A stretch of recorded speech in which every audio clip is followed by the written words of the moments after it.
Salut à tous, bienvenue dans ce nouveau TikTok ou nouvelle vidéo en fonction d'où va sortir cette vidéo. Donc aujourd'hui, TikTok du jour qui va être un peu plus long que d'habitude. Parce que comme vous avez pu le voir, lundi et vendredi ne sont pas sortis de TikTok. Puisque j'ai pas eu le temps de les faire, du coup je me rattrape aujourd'hui. Avec le film de la semaine et la série de la semaine. Donc d'abord on conclut avec The Raid 2, film réalisé par Gareth Evans et sorti en 2014, dont on attend avec impatience The Raid 3 qui devrait normalement sortir cette année ou l'année prochaine. Voilà. Alors le résumé, donc après un combat sans merci pour s'extirper d'un immeuble rempli de criminels et de fous furieux, laissant derrière lui des monceaux de cadavres et de policiers de dangereux truands, donc résumé à nouveau du 1, plus ou moins avec ça, Rama, jeune flic de Jakarta, pensait retrouver une vie normale avec sa femme et son tout jeune fils. Mais il se trompait, on lui impose en effet une nouvelle mission. Rama devra infiltrer le syndicat du crime, où coexiste une sorte de statu quo mafia indonésienne et yakuza. Sous l'identité de Yuda, un tueur sans pitié, il se laisse jeter en prison afin d'y gagner la confiance d'Uko, le fils d'un magnat du crime indonésien, son ticket d'entrée pour intégrer l'organisation. Sur fond de guerre des gangs, il risquera sa vie dans un dangereux jeu de rôle destiné à porter un coup fatal à l'empire du crime. Au casting, du coup, on retrouve à nouveau Iko Uwais en Rama et Yuda, en fonction de quand il est infiltré ou pas, quoi.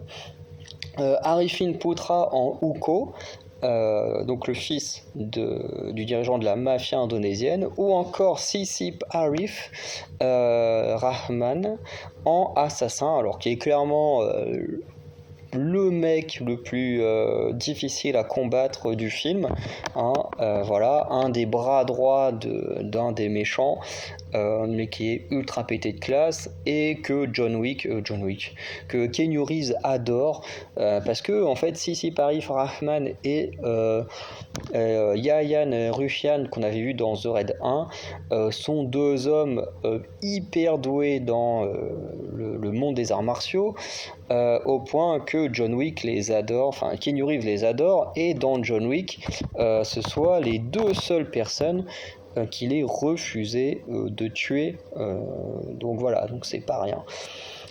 Pour montrer à quel point ils sont géniaux. Et quand en plus Iko Uwais dans le film, c'est encore plus cool.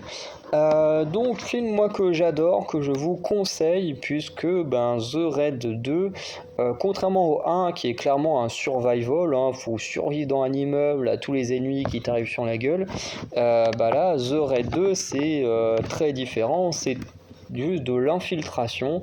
Voilà, on a Rama qui doit infiltrer un gang et qui du coup se fait passer pour un criminel, tout ça, pour réussir sa mission, et je trouve que c'est tout aussi intéressant. Ça mène également à des scènes de baston plutôt mythiques, voilà, et beaucoup plus intéressantes que les films d'action américains, voilà, les scènes d'action des films américains, c'est tout le temps rempli de cuts, c'est totalement dégueulasse, et honnêtement moi je supporte plus les films d'action américains, c'est insupportable à regarder.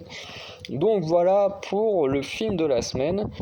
Donc je descends pour trouver la série de la semaine. Donc je vous avais dit qu'on allait débuter une nouvelle série, une nouvelle série de séries, plus ou moins, puisqu'on commence avec Prison Break et la saison 1 de Prison Break, donc créé par Paul Schering et sorti entre 2005 et 2006.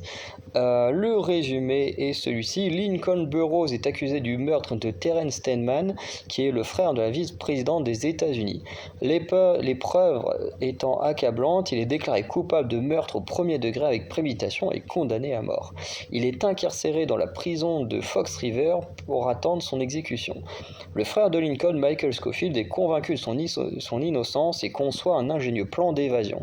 Après avoir lui-même provoqué son incarcération à Fox River, c'est une course contre la montre qui s'engage pour Michael, qui doit affronter de nombreux obstacles et établir de bons rapports avec les détenus et le personnel de la prison pour réussir à s'évader avec son frère. Les deux héros sont aidés par Veronica Donovan, l'avocate et ex-petite amie de Lincoln, qui commence à enquêter sur la conspiration qui a envoyé Lincoln en prison. Cependant, les investigations de Veronica sont constamment contrecarrées par des agents des services secrets qui travaillent pour le compte d'une organisation dénommée le Cartel. Au casting, on retrouve Dominique Purcell en Lincoln Burrows, qui est juste très bien dans ce rôle-là. Wentworth Miller en Michael Scofield, qui est excellent dans le rôle. Amaury Nolasco en Fernando Sucre, qui j'aime beaucoup, mais je trouve dommage que les seuls autres rôles dans lesquels je l'ai vu, il avait un peu ce côté au Sucre, je trouve c'est un peu dommage. Robin Tunney en Veronica Donovan, qui est très bien. Paul Adelstein en Paul Kellerman, qui est excellent. Peter Stormare en John Abruzzi, qui est juste incroyable. Ou encore Robert Knipper en Theodore Bagwell, qui pareil est juste incroyable dans ce rôle de psychopathe.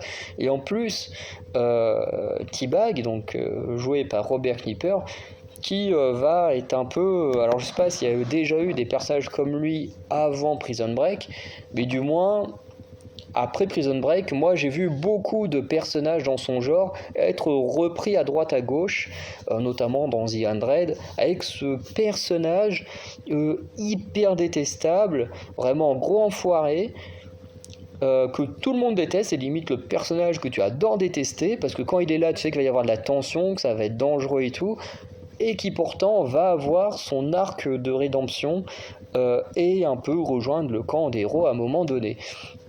Et du coup, je trouve que T-Bag est un peu un précurseur. Et encore une fois, je ne sais pas s'il y a eu des persos comme lui avant, mais dans mon avis, il a été précurseur de beaucoup de personnages qui l'ont ressemblé plus tard dans le monde des séries télé. Prison Break, la saison 1, c'est juste excellent. Peut-être un peu long, il y aura quand même un épisode flashback qui pour moi est absolument inutile, mais la série en elle-même est juste incroyable, c'est une de mes séries préférées, j'adorais regarder ça quand j'étais même préadolescent, après quand j'étais adolescent, même en tant qu'adulte, je regarde encore ça avec plaisir. Alors certes, comme beaucoup, je suis d'accord pour dire qu'il y a un peu trop de saisons, mais en même temps, la nostalgie fait que c'est toujours un plaisir de revoir Michael et Lincoln vivre des aventures. Bref, meilleure saison de Prison Break, il n'y a pas à dire, tout ce qui se passe à Fox River c'est juste génial, l'évasion elle est géniale à suivre, en plus il y a beaucoup de tension et tout ça, on voit un petit début de comment ils quittent les abords de la prison et tout, enfin bref c'est juste incroyable, et j'en dirai pas plus. Puisque la semaine prochaine, lundi prochain, on commence une série de films, puisque la semaine prochaine sort Scream 6, que je pense que je verrai pas en avant-première, je verrai un peu plus tard quand je reviendrai en week-end ici et j'irai le voir avec le maître d'Anakel ici, mais du coup on va commencer la série Scream puisque le film sort, donc autant être un peu dans le thème. Et en termes de série, on continuera avec Prison Break et la saison 2. Voilà, donc n'hésitez pas, si vous n'avez jamais vu The Raid 2, à le regarder, et notamment regarder le 1 parce que ce sont des très bons films d'action, même si très différents alors que ce sont des suites. Et n'hésitez pas à regarder Prison Break si vous n'avez jamais vu, même si là je pense que il y a quand même plus de chances que vous ayez vu Prison Break, qui a quand même marqué toute une génération, que The Raid. Donc je vous dis à très bientôt, passez une bonne journée, une bonne soirée, et on se retrouve la semaine prochaine pour de nouveaux TikTok. Salut!